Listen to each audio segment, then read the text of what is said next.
Next, we specialize in advocacy, seminars, marketing strategy, business development, political strategy, and creative services. And if you're not following us, please follow us on Facebook at Where's Your Strategy, on Twitter at My Capital Firm, and the link for Instagram is also at My Capital Firm. So without further ado, we'll get started.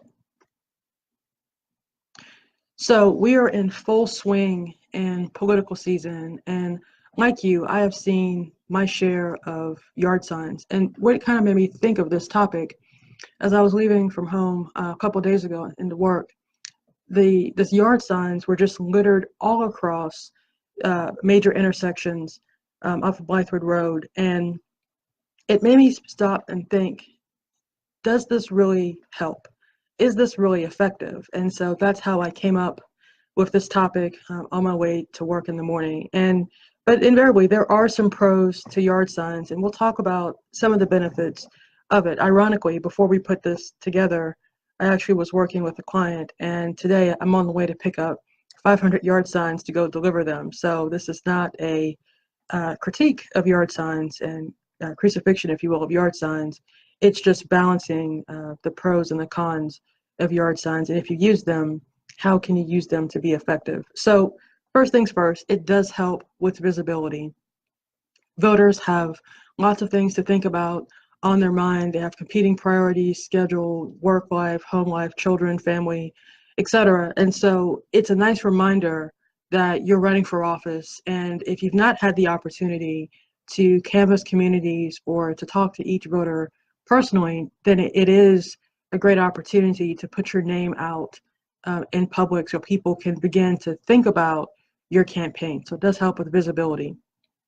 Also, it helps with name recognition. So if you have started doing outreach, you've contacted voters, you've had community outreach events, it does help people recognize that you're running, but also it gives you name recognition so that it creates what we call in marketing brand recall or brand awareness. So brand recall is when you're looking for a particular, it could be a product or service, and because there's been a good advertising campaign, the individual recalls your campaign or recalls the service that you're offering. Brand recall and recognition are very important in political campaigns. So you not only want them to recognize your name and your campaign, but you want them to associate that with a positive image and perception. So although yard signs don't necessarily build relationships, it helps create awareness, and it helps individuals recognize who you are and remember who you are, and perhaps that might help carry it into the ballot box where they're actually going to vote for you. Remember that yard sign. It also does help with awareness. So as indicated in this picture, the yard is littered with dozens of signs, and as we get closer to the election, we'll see more signs pop up, and this will be inundated with yard signs and other types of political advertisement. So it's a nice reminder, because people have competing schedules and are busy. It raises awareness. Most people know that there's an election, but you can't be too aware. So it does help with that as a quick reminder, particularly if they're placed in strategic locations. One tip I would give you, be targeted, be focused in where you place the yard signs. So although it helps with awareness, you certainly would want to put them in densely populated areas, but more importantly, you would want to put them in strategic locations throughout your district so that you're actually targeting people that have the propensity to vote for you. So if you're running for office in Richland County, it probably is not a good strategy to put your signs in Charleston County unless you have some specific reason, or if you've got a specific campaign where maybe you're having a fundraiser in that area. But for the most part, you would want to make sure that your yard signs are strategically positioned and located within your district and in high population areas where people have the propensity to see them. Also be cognizant of state laws. I've seen quite a few yard signs, unfortunately, on the interstate, which is not something you would want to do. You can put them in public places and thoroughfares, but I would not recommend putting them on the interstate. Part of it, partially because it's for targeting, but then also because that's not just a best practice thing to do as well. So lastly, another pro of a yard sign is that when you're effectively placing these yard signs, so you know who you're targeting, you know that the area is a high density area. A tip there, you can actually look on the Department of Transportation website and get traffic counts to determine how many vehicles pass an area to determine if that is indeed a good place for you to put your yard sign. So if you're having a community outreach event and you want people to be made aware of the event leading up to it, it's great to put some yard signs just to kind of direct traffic and direct people into your event.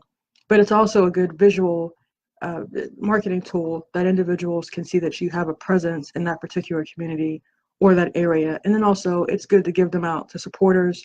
Supporters are one of your best ambassadors for your campaign. So placing yard signs and supporters' yards can help not only to increase visibility, but it creates an organic discussion about your campaign, and they've become an ambassador, so they can recruit their neighbors and their friends and their colleagues and people that are in their immediate circle to vote and begin to get conversation about your campaign. So we went over the pros of yard signs. Now let's talk about the cons of yard signs. So there was an article published by the Washington Post that actually said that intuitively, although individuals running for office like to place yard signs out because you like to see it, it's a visual connection. You feel like you're actually doing something. But actually, the Washington Post suggests that it can be actually counterproductive, and it doesn't necessarily encourage people to vote for you per se, and it can have actually a negative impact on the campaign if you just saturate an area and there's not a relationship with that community or with that particular target audience. So the trick with it is it's balancing the placement of the yard sign with actually understand with who you're targeting. So typically people vote for people with whom they like, know, and trust. So yard signs can help, as we mentioned, to begin to build that relationship. But in and of itself, a yard sign can't vote for you, and it won't convince someone to vote for you. And then also, just the random placement of yard signs, as indicated in this particular photo, that in and of itself is not a strategy. So when I've met with clients before to differentiate between marketing and advertising, yard signs are advertising, and a marketing strategy is the strategic placement of advertising and other pieces of collateral within a systematic way. So yard signs in and of themselves are not marketing strategy. It is a function of a marketing plan. And in this instance, it's a function of your field plan. And then, not to belabor the point, but just I really want to reinforce that point that it's not a strategy. So you can go out and get 5,000 yard signs and you can saturate an entire community or an entire precinct, but without effectively understanding to whom you're speaking, if the individuals even have the ability to vote for you, meaning are you placing the yard signs in a district that you're running? But then also it's understanding uh, the composition of the neighborhood, and it's understanding the dynamics of that neighborhood. So if you went out and just saturated a precinct or a community that has restricted covenants, like my neighborhood does, and doesn't allow yard signs, that may not be received favorably. So that actually may do more harm than good. So it's a good idea to not just randomly place yard signs, but understand where you're placing them and the impact of that on that particular community. And one of my Facebook friends posted that he asked the question, have you ever seen a goat eat a yard sign? And I responded back and I said, no, I've never seen a goat eat a yard sign, but in South Carolina we have these magical little trolls that make yard signs disappear, and it's costly to buy yard signs. They can range from $3 to $7 a sign depending on the type of material, whether it's corrugated plastic, single-sided, double-sided, full color press, one color press. It can be very expensive, and the larger the sign, the more expensive it is, and the more colors you have, the more expensive it is. And you do not want a goat or a troll to eat your sign. I'm not going to say that a person would be unscrupulous and take your sign, but you don't want the magical trolls in South Carolina to take your yard signs, even though that is illegal and it is punishable by a fine. We want to be proactive, and so I'm not saying don't use them. Just beware of the magical trolls that South Carolina possesses, and make sure that if you are going to make that costly investment of having a yard sign, that you reinforce the sign and that you put it in a strategic location where it's highly visible, so that if a goat does come along and take your sign, that it can be reported and documented. So we've talked about the pros and the cons and the magical trolls in South Carolina that may take your signs. Let's now talk about some strategy tips, and I've kind of interspersed them through our discussion, but let's talk about some strategy tips for how you can actually win your election. So I am big on research. I love numbers. I love looking at analytics, and the same thing should be true for your campaign. It's interesting. In college, I actually decided to study political science because I did not want to do any math at all. But I find myself doing more math and applied statistics on a daily basis. And you perhaps may not need to be that in depth, but it is important to understand your target audience. And so if you've not calculated your vote goal, that is the first thing that needs to be done, because you need to understand how many votes you need to win, but then you also need to understand where those votes are coming from, and then strategically rank and target those precincts so that you know if you're going to use yard signs, what percentage of that particular precinct or community actually is of your district and could vote for you. So for example, you would not want to place 80% of your yard signs in precincts that comprise 15% of your district. That's just disproportionate. So it's important to know the numbers there, and it's important that if you're going to use yard signs, that you're strategically placing them to match your target audience and to match the proportional ratio to the number of people that could vote to the yard sign. So make sure they're balanced. And then also, as part of that, take time to do the research, understand what the laws are with regard to where you can and cannot place yard signs. But also, in our last episode, we talked about some components of doing actually a strategy plan for your campaign. And it's not too late to do a strategy plan. You can do one that specifically in this effort, we're now in GOTV, Get Out the Vote. So as part of that Get Out the Vote strategy, it's understanding and developing a plan for who you want to target, and then actually executing that plan. And in this instance, the yard signs would be a placement of advertising as part of your marketing strategy. So just make sure that you have a strategic approach. And when you're putting together your field plan and your GOTV plan, use what I call SMART goals: specific, measurable, achievable, realistic, timely goals. And when you have SMART goals, you can measure the input and the direct relationship to the correlation to the output that you were able to achieve to know whether or not the strategy that you chose was effective. And so if you're going to use yard signs, as I mentioned before, you can use them for outreach and community events. It's great visibility. It's a great photo op. It gets people engaged. And so it lets people know that you're running. You can use them, but be strategic with them as well. And then also be consistent. So just dropping off some yard signs in a community and saturating an area is not a good strategy. Don't do drive-by drop-offs with yard signs. Be consistent. So if you place the yard sign in that community, take the time to figure out who the precinct captains are, who the neighborhood leaders are, and then make sure that you're building relationships. And I'm a big fan of knowing who your target audience is, and then also putting together a strategy in place. So before perhaps dropping off yard signs in areas that you perhaps may not have canvassed, take the time to figure out who the leaders are, and then get their permission or get their buy-in, at least, to be able to go in and canvass that community, because relationships will yield other relationships, and you want to have a positive image associated with your campaign, not one that just kind of came in and blitzed the community without having any type of contact. And so the yard signs can be an introduction to building a relationship. Hopefully at this point in the campaign, you're solidifying that relationship and you're not seeking to just establish a point of contact, but the journey of 1,000 miles begins at the first step. So if you've not started, it's not too late. You just have to put the pedal to the metal and just go and be consistent. So just make sure that you have some type of plan within your GOTV plan, that you are very specifically and purposefully defining your target audience, you're developing a plan, and you're executing a strategy to be consistent to contact your voters, not just now through the election, but if you're elected, you want to be consistent and not be seen as a candidate that just comes in a couple of days before the election or a couple of weeks before the election and has all this great community contact, but then after you're elected, you don't have any contact. So be consistent. And then last time we talked about differentiating yourself. So yard signs can't really help you differentiate yourself.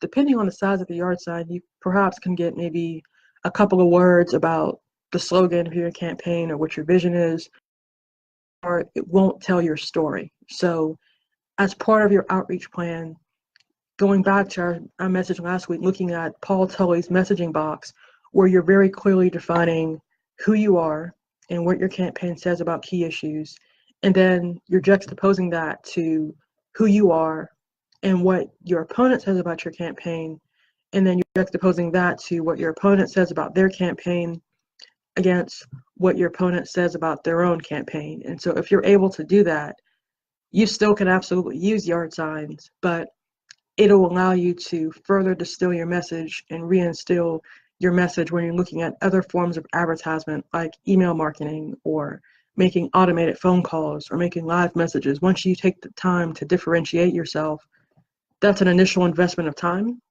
but then you'll be able to take those messages and integrate that through your integrated campaign where you're consistently communicating your message to your voters in a very strategic, purposeful, authentic way. So Capital Consulting Strategies certainly can help you develop your campaign message, and we can help you use yard signs. If you decide to have yard signs after this conversation, we won't hold it against you. As I mentioned, I'm on the way after lunch to pick up about 500 yard signs and deliver them for a client down in Charleston. But we can help you not just with the acquisition and development of yard signs, but we can help you put together an aggressive, robust advertising and media outreach plan. And with that, that's us helping you with radio buys or television buys, and it's helping you connect with media in meaningful ways that can help you get your message out. We've talked about a campaign plan and strategy development. At this point in the campaign, we would focus on helping you develop a get out the vote plan where really it's an outreach plan where you're targeting specifically key voters and putting together specific strategies and SMART goals to help you would actually distill your message. And we talked about the distillation of your campaign message. We could help you differentiate yourself at such a critical time in this election. So voters' attention are keenly raised given our political climate, and they're going to be looking for why they should make their investment of a vote for you. And we can help you distill your message in such a way that you earn their trust and that you're able to build a dynamic campaign message so that they vote for you. And then we also can help with your campaign research. So looking at some of the numbers that we talked about in terms of figuring out who your target audience is, but we also can help with any other research actually in developing your campaign message as well. We have designers that can help you develop your campaign materials. And as I mentioned, we can help you with your field plan. And we've advertised our phone banking services. And to everyone that responds to this with hashtag Campaign Guru, if you ask me a question, I'll send you the promo code. We'll give you 100 live phone calls. So we have a team that's dedicated to working specifically on your behalf to make phone calls. And we have an integrated system, software online actually, where you can try out the technology, and every single day you'd be updated with the number of calls that we made, but also the results that we were able to achieve on your behalf. And you could see it in real time through our executive client portal and dashboard. So because we believe it's a great system, again, if you send me a message using hashtag Campaign Guru, CampaignGuru, we will send you that promo code for 100 free calls, and we would be just delighted to help you develop and implement your comprehensive campaign strategy. Again, I'm Crystal Reed Heath. I am the Chief Strategist and CEO of Capital Consulting Strategies, and I have the distinct pleasure and honor of working with a team of dynamic professionals who help us achieve phenomenal results for our clients on a daily basis. We're here in Columbia, South Carolina. We would love the opportunity to meet with you and to answer any questions that you may have about yard signs and the magical trolls in South Carolina. If you have any questions, give me a call or my office a call at the number listed, or you can send me an email, or you can schedule a free 20-minute consultation through my website at mycapitalconsulting.com. Thank you. I look forward to your questions, and I look forward to seeing how you use yard signs. Hope you enjoy the rest of the day and have a wonderful week.